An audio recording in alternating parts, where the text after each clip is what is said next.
The Voice Vista Podcast, venture by Pooja Prasoon. The voice vista media house by Pooja Prasoon प्रस्तुत स्वास्थ्यायू, स्वास्थ्य आपल्या दारी, health at home. आजच्या वेगवान जगात घरी बसून उच्च दर्जाची आरोग्य सेवा मिळवणं ही केवळ एक सुविधा नाही तर काळाची गरज आहे. एक्सपर्ट नर्सिंग केअर पासून सिनियर सिटीजन सपोर्ट पर्यंत, फिजिओथेरपी पासून होम लॅब टेस्ट पर्यंत, स्वास्थ्यायू, हेल्थ ॲट होम तुमच्या दारात वैद्यकीय सेवा आणि रुग्णसेवा पोहोचवत आहे, ज्यामुळे आपल्या आणि आपल्या प्रियजनांच्या आरोग्याची काळजी घेणं सोपं होत आहे. या होम हेल्थ केअरच्या क्रांतीमागे आहे एक दूरदृष्टी असलेलं सेवाभावी नेतृत्व. Shrikant Joshi, CEO and founder, Swasthyayu, health at home, Nashik. Shri Joshi यांना hospital sales and marketing, business development आणि रिलेशनशिप मॅनेजमेंट या विविध क्षेत्रांमध्ये 25 वर्षांहून अधिकचा अनुभव आहे. अनेक नामांकित कॉर्पोरेट हॉस्पिटल्समध्ये त्यांनी नेतृत्वाच्या जबाबदाऱ्या सांभाळल्यात. देशभरात 25हून अधिक सिंगल आणि मल्टीस्पेशालिटी हॉस्पिटल्स यशस्वीपणे लॉन्च आणि डेव्हलप करण्यात त्यांचा महत्त्वपूर्ण वाटा आहे.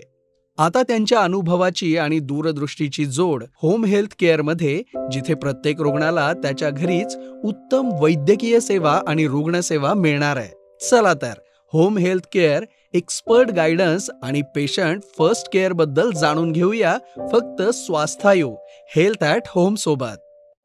The voice vista venture by Pooja प्रसूनमध्ये मी राहुल ढोले आपल्या सगळ्यांचं अगदी मनापासून स्वागत करतो.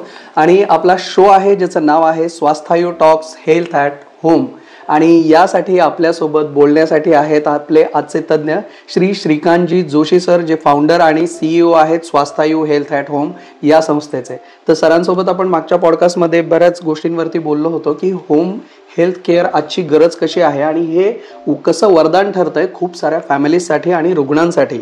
आणि मागच्याच वेळेस मी तुम्हाला जाता जाता म्हटलं होतं की पुढचा जो एपिसोड असेल तो कदाचित आपला एकटेपणा ह्या गोष्टीवरती असेल, की आज जो एकटेपणा वाढतोय सर, की त्यावेळेस कंपॅनियन केअरची गरज निर्माण झालेली आहे. सो मला एकाकीपणा किंवा एकटेपणा याबद्दल तुमचं म्हणणं जाणून घ्यायचं आहे की याचा वृद्धांवरती कशा पद्धतीने परिणाम होतो. कसं आहे की एकटेपणा हा जो विषय फार मोठा, म्हणजे खूप खोल विषय आणि खूप गंभीर विषय. कारण की आजच्या ह्या धकाधकीच्या गॅजेट्सच्या दुनियेमध्ये जरा अवघड झालेले आहे. कारण की मित्र राहिले नाही. मित्र आपले लॅपटॉप किंवा डिजिटल मित्र झाले सगळेच. त्याच्यामुळे कोणी शेअर करणार नाही. शेअर करणारे AI झालंय. तुम्ही त्यांना काही विचारा ते सांगा. प्रॉब्लेम काय होतोय की पण ह्या सगळ्या गोष्टीमुळे, टेक्नॉलॉजीमुळे, ती काही वाईट आहे असं नाही म्हणत, पण टेक्नॉलॉजीमुळे माणूस आपलंच विसरून गेलेलं आहे. म्हणजे आपण कोण हे समजूनच घेत नाही. तर असं म्हटलं जातं की पूर्ण जगभरात, आता एक सर्वे तुला परत सांगतो कारण की सांगणं गरजेचं आहे, पूर्ण जगभरात 3 लोकांमधनं 1 माणूस आज या एन्झायटी किंवा लोनलीनेसचा शिकार आहे. ओव्हरऑल जगाचं सांगतो मी तुम्हाला, इट्स ऑल वर्ल्ड. तर ही जी संख्या ही खूप अवघड आहे. म्हणजे असं आहे की असा रिसर्च सांगतो की लोनलीनेस किंवा जो एकटेपणा जो आहे, तर 15 सिगरेट्स जो पिणारा माणूस असतो त्याला जो आजार असतो, तर तो या जे आयसोलेशन किंवा लोनलीनेस मध्ये असतात ना, तेवढ्या त्याला कम्पॅरेटिव्हली तसं तो आजार त्याला निगडीत आहे. तर एवढं हे सर्वे, हे WHO सांगतो बेसिकली. त्याचं सर्वे तुम्हाला मी घेऊनच आलोय मुद्दाम की ते सांगायला. आणि WHO असंही म्हणतं की जर हे जे लोनलीनेस किंवा आयसोलेशन जो पार्ट आहे, आता तुम्ही कोविडमध्ये बघितलं असेल, आयसोलेशन किंवा लोनलीनेस ज्यांना कोविड झालं हे ह्या भीतीमुळे आणि एकटेपणामुळेच गेलेत. कारण की कोणी बोललाच नाही सिंपल आहे. तर इम्पॉर्टंट त्याच्यात बघितलं गेलं की 50% जे लोक आयसोलेशन मध्ये असतात किंवा लोनलीनेस किंवा एकटे असतात, तर त्याच्यामध्ये 50% लोकांना डिमेन्शिया हा आजार झालेला आहे. पूर्ण जगभराचं सांगतोय 50%. त्याच्यातले 25% लोक जे आहेत ते लवकर एक्सपायर झालेत, दे आर नो मोर. म्हणजे इतका धोका आहे. आणि 30% जे आहे त्यांना कार्डिओव्हास्क्युलर किंवा पल्मनरी डिसीजेसला सामोरे जावं लागते. तर तुम्ही म्हणजे सांगण्याचं गांभीर्य खूप आहे. आणि एकटेपणा हा महत्वाचा विषय. पण आहे छोटं बेसिक त्याला सोल्युशन, बघूया. सर आता तुम्ही म्हणतायत की समजा हा जो विषय आहे, एकटेपणा जो आहे, हा दिवसेंदिवस वाढत चाललेला आहे किंवा ही जी समस्या आहे ही गंभीर होते, तर आता वृद्धांना एकाकी आणि जगापासून तुटण्याचं नेमकं कारण काय? कारण आता त्यांच्याशी तर बोलणारे असतातच ना आसपास, किंवा ते एवढे गॅजेट्स वगैरे नाहीत वापरत, तरी सुद्धा त्यांच्याकडे ही समस्या कशी काय येते जास्त? त्यांच्याकडे ही समस्या येण्यासाठी आता हे नॉट ओनली वृद्ध, एकटेपणा आता सगळ्यांसाठीच आहे. म्हणजे आपल्यासारखे ऍडल्ट्स किंवा छोट्या मुलांमध्ये तर खूप जास्ती, यंगस्टर्समध्ये, छोट्या मुलांमध्ये यंगस्टर्समध्ये खूप जास्ती आहे. आता ह्या गोष्टी होण्याचे जे कारण आहेत, तर आता फर्स्टली कसं आहे की एक तर काही लहानपणी किंवा त्यांच्या लग्नाच्या वेळेस किंवा असं काही त्यांच्या काही अशा घटना घडलेल्या असतात जे त्यांच्या माइंडमध्ये फिट होतात, मग त्यांना ते डिप्रेशनमध्ये निघून जातात. किंवा काही अफेअर असेल तर ते एकटेपणाला सामोरे जायला लागतं त्यांना. काही डिवोर्स झाला असेल, डिवोर्सच्या वेळेस मग ते खूप असेल, प्रेम असेल, पण मग त्याच्यामध्ये ते त्याच्यातून निघत नाही बाहेर सिंपल, कारण की कोणाला शेअरच करत नाही. किंवा रिटायरमेंट झालेलं आहे आता, काही कामच नाहीये, इतकी वर्ष तुम्ही काम केलं, सगळ्यांशी बोलत होतात आणि आता एकदम खुर्ची होती बघा, बघितलं असेल खूप खुर्चीचं हे असतं, पण खुर्ची झाल्यानंतर त्याला घरात कोणी विचारत नाही. होतंय तो एक मोठा विषय असतो. तर त्याच्यामुळे हे वृद्धांमध्ये जे तुम्ही तो प्रश्न विचारला की हे का होतं, की लोक तिथे तुमचा रुबाब आहे, घरी काय, घरी तर तुम्ही नॉर्मल बाबा किंवा काका किंवा आजोबा असेच आहेत ना. तर तो मोठा पार्ट आहे. आणि थर्ड सगळ्यात महत्वाचा की लॉस ऑफ कॅम्पेनियनशिप, म्हणजे आपला जवळचा व्यक्तिमत्व किंवा कोणी आपल्या जवळचा व्यक्ती जेव्हा दुरावतो, तर तो सगळ्यात मोठा लॉस होतो. आणि काय असतं, कोणतरी लागतं ना, बरोबर आहे, बोलण्यासाठी. ही ज्या व्यक्ती जेव्हा जाते ना, त्यावेळेस मग तिथे मोठा पार्ट येतो. आमचा पार्ट खूप जास्त येतो, कारण की आमच्या पार्टमध्ये स्वस्थायू हेल्थ ॲट होममध्ये कंपॅनियन केअर म्हणून एक कन्सेप्ट आहे, ज्याच्यामध्ये आमच्याकडे असे काही रुग्ण आहेत जे आज अंथरुणावर खेळलेले नाहीये, ओके, बट त्यांचा मुलगा जर्मनी किंवा बाहेर आहे, पण ते फक्त इथे आहेत. म्हणजे मुलं आता पाखरं जसं म्हणतो की उडालेली आहेत, पण आता घरच्यांना काळजी आहे की अरे आमच्या वडिलांना घेऊन जाता येत नाही आई-वडिलांना, बरोबर आहे, ते इथे, मग त्यांची काळजी घेणार कोण, तर स्वस्तायू आम्ही आहोत. नाही, ही खूप चांगली गोष्ट आहे सर. आणि एकटेपणा हा एक जगभरात आता सिरियस विषय होत चाललेला आहे, त्यामुळे वेगवेगळ्या आजारांना सुद्धा ह्या रुग्णांना सामोरं जावं लागतं, जसं तुम्ही थोड्या वेळापूर्वी बोललात. सो ह्या एकटेपणाबद्दलच्या काही फॅक्ट्स काय आहेत ज्या तुम्ही आम्हाला सांगू इच्छिता? या एकटेपणा किंवा जो काय आयसोलेशन पार्ट मध्ये जो माणूस जातो, त्याला विविध प्रकारच्या आजारांना सामोरे जावं लागतं. जसं डिमेन्शिया हा एक महत्वाचा. सर, डिमेन्शिया म्हणजे विसरतो माणूस, काही काही गोष्ट अचानक त्यांना आठवतं. हा जो प्रकार पार्किन्सन्स नावाचा आजार असतो, जो तुम्ही ते ब्लॅक पिक्चर बघितला, ब्लॅक हे करतात, तर ते पार्किन्सन्स नावाचा आजार, त्यांना स्मृतीभ्रंश होते, अशा काही गोष्टी असतात. आणि मेनली ह्या लोकांना मेंटल डिसऑर्डर्स खूप होतात, कारण डिप्रेशन, एन्झायटी लेवल वाढते. एन्झायटीमध्ये डोकं आपटून घेणं, काही गोष्ट फेकतं, तर मेंटली थोडंसं डिस्टर्ब होऊन जातं ते लोक. मग हे केवळ कारण असतं की कोणतरी त्यांच्याशी बोलणार पाहिजे, कोणतरी लोनलीनेसचा हा प्रकार असतो. मग सुसायडल अटेम्प्ट्स करतात काही लोक बिकॉज ऑफ दिस, कारण की काही नाहीच तर काय करणार आहे, असं काही गोष्टी होतात, मेंटली प्रॉब्लेम्स क्रिएट होतात. आणि हार्ट डिसिजेस, नंतर ब्लड प्रेशर, डायबिटीज, याच्याने पण त्रस्त असतात लोक. ह्या एका गोष्टीमुळे एवढ्या सगळ्या गंभीर गोष्टी पुढच्या तयार होऊ शकतात. आणि सगळ्यात जास्त महत्वाचं रिस्क आहे यंगस्टर्सला, बिकॉज ऑफ दिस गॅजेट्स. हे जे गॅजेट्स आहेत, यंगस्टर्स विसरून गेले. मी सुरुवातच तशी केली आपण आज. यंगस्टर्स हे विसरून गेले की लोनलीनेसचं हे जे हेवी सोशल मीडियाचा जो यूज आहे ना, त्याच्यानी खूप प्रचंड एकटेपणाचं किंवा डिप्रेशनला लोक एन्झायटी लेवल वाढत चालले. तर हे कुठेतरी आपल्याला लाखो फॉलोअर्स त्यांचे म्हणजे वेगवेगळ्या सोशल साईट्सवर असतात, पण ऍक्च्युअल मित्र बघितले तर मग फारच, म्हणजे ज्यांना आपण सांगू शकतो की अरे मला हा प्रॉब्लेम झालाय. आता सोशल मीडियावर थोडीच तुम्ही टाकणार आहेत ह्या गोष्टी, कित्येक जण टाकतात, पण त्याचा उपयोग काहीच नाही ना. शेवटी ते फॉलोअर्स आहेत, ते तुमचे मित्र नाही आहेत. हा भाग कुठेतरी मला वाटतं यंगस्टर्स विसरतात, रिअल वर्ल्ड विसरून गेले, रिअल इंटरॅक्शन बाहेर सगळं असं काय म्हणतात त्याला, पण डिजिटल झालेलं आहे सगळं. सर, आणि पुढचा ह्याच संदर्भातला प्रश्न असा आहे की आतापर्यंत आपण एकाकीपणाबद्दलचे तथ्य जाणून घेतले, तर जे तुम्ही या गंभीर समस्येवर उपाय काय आहे, म्हणजे तुम्ही सांगितलं की ते एक्झॅक्टली आम्ही कंपॅनियन देतो, पण हा एकमेव उपाय आहे और अदर काही उपाय आहेत? अदर उपायमध्ये कसं आहे की आमच्याकडे काही आर्ट थेरपिस्ट आहेत, जे आपण घरी अशा लोकांना सपोर्ट करतो. त्याच्यामध्ये ते घरी जाऊन त्यांना थोडंसं एंगेज ठेवतात. म्हणजे आता त्याच्यामध्ये 3 गोष्टी आहेत सगळ्यात महत्त्वाच्या, की एक तर कनेक्टिंग, कम्युनिकेटिंग आणि एंगेजिंग हा एक सगळ्यात महत्त्वाचा पार्ट आहे. कनेक्टिंग म्हणजे जेव्हा ते हे 8 थेरपिस्ट जातात तेव्हा ते पहिले कनेक्ट व्हायचा प्रयत्न करतात. 8-10 दिवस त्याच्यात जातात कारण की त्यांना मिसळायला वेळ लागतो. बरोबर आहे. एकदा ते कनेक्ट झाले की मग त्यांना थोडंसं कम्युनिकेशन मॉडेलमध्ये काही ऍक्टिव्हिटीमध्ये आम्ही गुंतवतो. ऍक्टिव्हिटीमध्ये गुंतवलं, काही ड्रॉइंग किंवा काही त्यांच्यावर खेळणं किंवा जे काही आर्ट थेरपी मध्ये जे काही येतं ते त्यांच्याकडे काही छान गोष्टी त्यांची हॉबी जेव्हा समजून त्या हॉबीनुसार त्यांना एंगेज केलं जातं आणि मग त्यांच्याशी एंगेज करतो आपण त्यांना. मग ऍक्टिव्हिटीजमध्ये कुठे घेऊन जाणं किंवा असं याच्याने काय होतं की त्यांचा तो हळूहळू तो जो एकटेपणा आहे तो दूर होतो. That is a thing. आणि सगळ्यात महत्त्वाचं दुसरं आमच्या कंपॅनियन केअर मध्ये काय होतं की हे लोक एकटे नाही आहेत, म्हणजे एकटे राहतात. तिथे कंपॅनियन केअर काम करतं की त्यांच्याबरोबर कॅरम खेळणं, त्यांच्याबरोबर हसणं, त्यांच्याबरोबर पुस्तक वाचणं, टीव्ही बघणं, फिरायला जाणं, हे जे प्रकार कोणतरी त्यांच्यावर आहे, याला आपण कंपॅनियन केअर म्हणतो. तर हा एक खूप छान सोल्युशन आहे की कनेक्टिंग, कम्युनिकेटिंग आणि एंगेजिंग देम. आणि स्वास्थ्यायू ह्या सगळ्या सर्व्हिसेस देतं, स्वस्त या सर्व्हिस देतं. आणि सगळ्यात महत्त्वाचं सर्व्हिस त्यांना आपण मेडिटेशन ही शिकवतो कारण की हा सगळ्यात महत्त्वाचा पार्ट आहे. सोल्युशन त्याचं मेंटली स्टेबल तर सगळं स्टेबल. जेवढं मेडिटेशन कराल तेवढं तुम्ही म्हणजे त्या गोष्टी तुम्हाला समजायला मदत होईल, पॉझिटिव्ह परिणाम होतील त्याचे.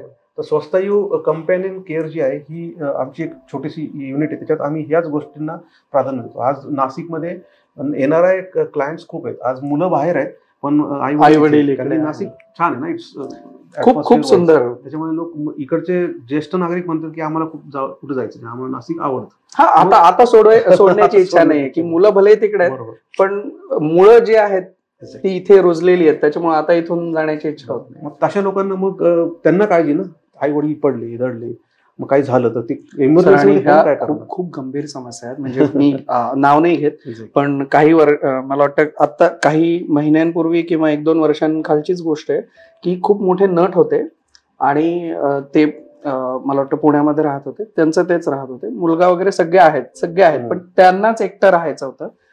सो ते गेल्यानंतर 2-3 दिवसानंतर बाकीच्या सोसायटीजला कळलं की म्हणजे मेंबर्सला कळलं की अच्छा ते नाही आता. म्हणजे त्यांची मुलं किंवा सुना वगैरे सगळे इथेच होते, म्हणजे ते मुंबईला असतील किंवा हे पुण्याला असतील, बट हा खूप सिरियस प्रकार आहे. त्याच्यामुळे स्वस्तायू कंपॅनियन केअर तुमच्या बरोबर नेहमी आहे आणि तुमच्या आई वडिलांच्या काळजीसाठी आम्ही बसलेलोच आहोत. ही खूप गरजेची गोष्ट आहे की ज्यांनाही असं वाटतंय की आपल्या परिवाराचे जे इतके महत्वाचे घटक आहेत, आपल्या आई वडील आहेत, त्यांची काळजी घेण्यासाठी स्वास्थ्यायूने इतकं चांगलं इनिशिएटिव्ह घेतलेलं आहे सर. आणि ही काळाची गरज तुम्ही ओळखलीत पण तुमच्यामध्ये ती सेवा देण्याची इच्छा आहे, हे खूप महत्वाचं आहे. म्हणजे गरज खूप जणांना म्हणजे ओळखतील पण मुद्दा असा आहे की ते खरंच मनापासून तितकं करण्याची गोष्ट असणं खूप मोठी गोष्ट आहे. आणि तुम्ही इतक्या वर्षांपासून तुम्ही ह्या गोष्टींमध्ये आहात, त्यामुळे ही खूप मोठी गोष्ट आहे. आणि पुढचा प्रश्न आहे म्हणजे आता ह्या स्टेजवर आलेलो आहेत आपण की आता 25 वर्षांचा तुमचा अनुभव आहे सर. सो यामध्ये तुम्हाला असे काही अनुभव आलेले आहेत जे लक्षात राहण्यासारखे आहेत की तुम्हाला वाटतंय की आमच्या सगळ्यांसोबत, प्रेक्षकांसोबत शेअर करावेत, की एकटेपणा आणि त्यासोबत त्या संदर्भात तुम्ही दिलेली सेवा आणि त्याचा झालेला परिणाम असेल तर ह्या संदर्भातले काही? खूप अणगणित अनुभव आहेत. आणि कसं हे जे असेल बोलले तितके इतके अनुभव आहेत पण एक अनुभव नक्की शेअर करायला आवडेल. कोविडच्या दरम्यानचा अनुभव आहे. कोविडमध्ये सगळे आयसोलेशन मध्ये होते, लोनलीनेस मध्ये होते आणि त्यावेळेस कोविडच्या पहिले 1 वर्ष आधी आमच्याकडे एक पंजाबी आंटी सय्यद हॉस्पिटलमधनं आम्हाला रेफरन्स आला. त्यांची मुलगी दुबईला असते, त्यांच्या 2 मुली होत्या, दोघी होत्या. मग त्यांना त्या आंटींना आता एक वृद्धाश्रमामध्ये ठेवायचं होतं कारण की त्या एकट्याच होत्या त्यांना आणि ह्या मुलीच त्यांना होत्या 2. तर मग त्यांना एका वृद्धाश्रमामध्ये ठेवलं गेलं. 1 वर्षभर आम्ही त्यांची खूप छान काळजी घेतली. सकाळ संध्याकाळ दोन्ही वेळेस नर्सिंग स्टाफ आमचा त्या वृद्धाश्रमात त्यांच्यासाठी स्पेशल रूम सगळं केलं त्या मुलांनी.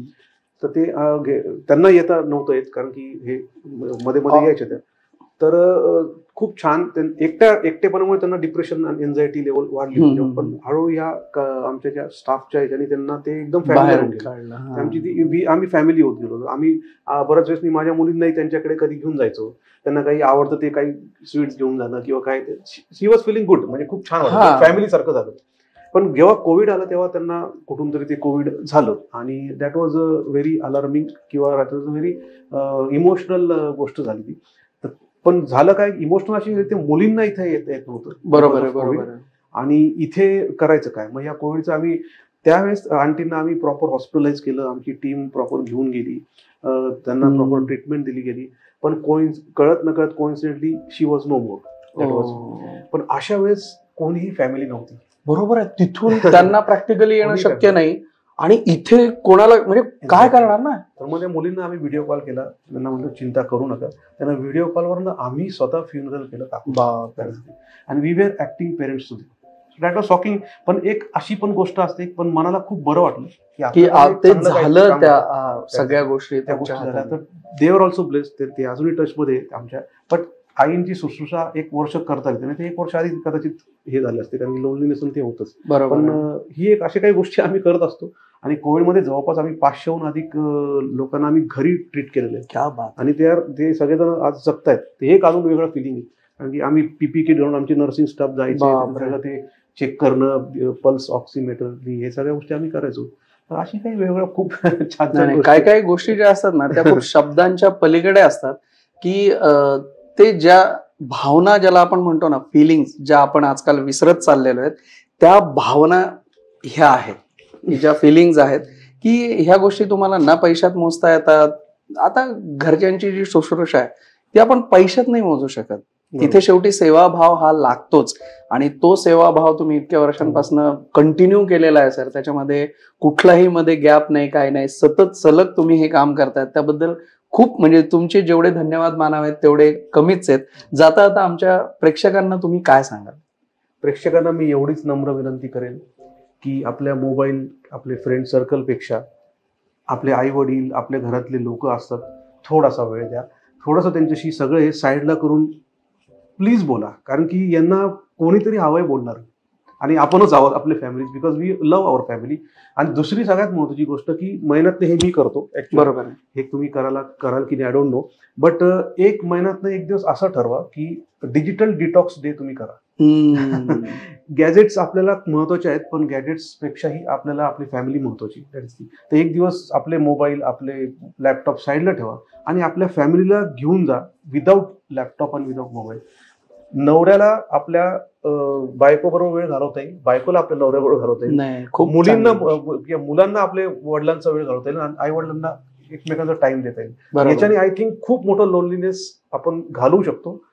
बाकी काही नाही, स्वस्त राहा, मस्त राहा आणि जबरदस्त राहा. सर खूप खूप धन्यवाद, मनापासून धन्यवाद की तुम्ही आमच्या शो मध्ये आलात.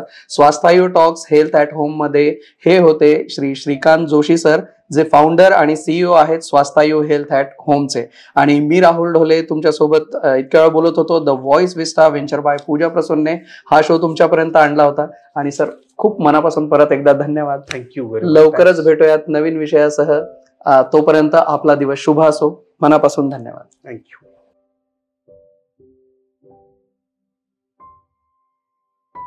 Thank you for tuning into the voice vista podcast. आप और भी इंटरेस्टिंग शो सुन सकते हैं thevoicevista.in पर. ये शो कॉन्सेप्चुअलाइज किया है पूजा प्रसून ने, प्रोड्यूस किया है द वॉइस विस्टा ने. गेस्ट कोऑर्डिनेशन में हमारे साथ रही सुनीता जी चौहान. डिजाइन किया है टीम क्रिएटर्स डेन ने. साथ ही एडिटिंग और प्रोडक्शन के लिए धन्यवाद टीम लर्निंग बी को. प्रोमो वॉइस दिया है राहुल ढोले ने. लाइक, फॉलो और सब्सक्राइब करना ना भूलें.